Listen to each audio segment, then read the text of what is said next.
ئێرە شاخی نەوشاخانە لە قەزای پێنجوێن ئەمڕۆ بەڕێوەبەرایەتی گشتی مینی سلێمانی دوای کۆکردنەوەی ئەو پاشماوە جەنگی و مینەکان لە قەزای پێنجوێنە لێرە لەم چاڵی پشتی منەوە لە ناویەوەن.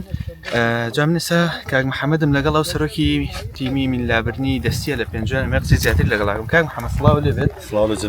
وەکو ئامارەی کە هەیە پێنجوێن پیسترین ناوچەیە، یعنی باڵێن زۆرترین ڕێژەی مینی تایە کە شەرگا بۆ شەڕی ئێران بووە.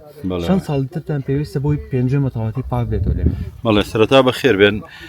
طبعاً پێنجوێن ئەتوانم بڵێم زۆرترین شوێنێکە کێڵگەمینی تایە و لەبەرەوەی کە شەڕی ئێران و عێراق بووە زۆرترین شوێنی لە هەموو کوردستان و عێراقا.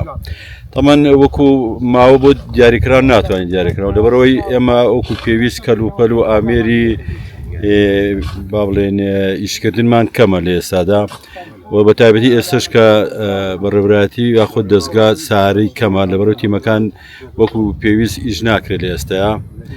هیوادارینەوە چارەسەر بکرێت بەو ماوەکەش دیاریکراوە نییە، چکا تۆ ناتوانیت بەنزیکەی ئەگەر ئابم شێوازە ئیشکەن چەندێکتان پێویست؟ وەڵڵاهی ئەتوانم بڵێم 20 ساڵی تری پێچێت تاوەکو هەموو شوێنەکان لەبەرەوەی ئەو شوێنانی کە ماون لە ئێستادا هەمووی شاخ و شوێنەکان سەختن، یعنی ئەوەی کە پێشتر پاکسازی کراوە دەشت بووە، بەڵام ئێستا شوێنەکان هەمووی شاخە و سەختە و کارکردنی یا زۆر قورسە. کەواتە ئاوێری پێویستان نییە بۆ ئەو شوێنانە؟ هەمانە بەس کەمە، وەکو پێویست نییە بۆی کە تۆ بتوانیت ماوەیەک دیاریکەی بۆ پاکردنەوەی هەموو کوردستان. بەڵێ کاک محەممەد ئەگەر پێمان بڵێ ئەمی کە ئەمڕۆی تەقێنەوە چەند پارچەیە و لە چی پێگاتوە؟ بەڵێ تەمان ئەوەی ئەمڕۆکە 416 پارچەیە بریتە لە مین و تەقەمەنی پاژماوەی جەنگی.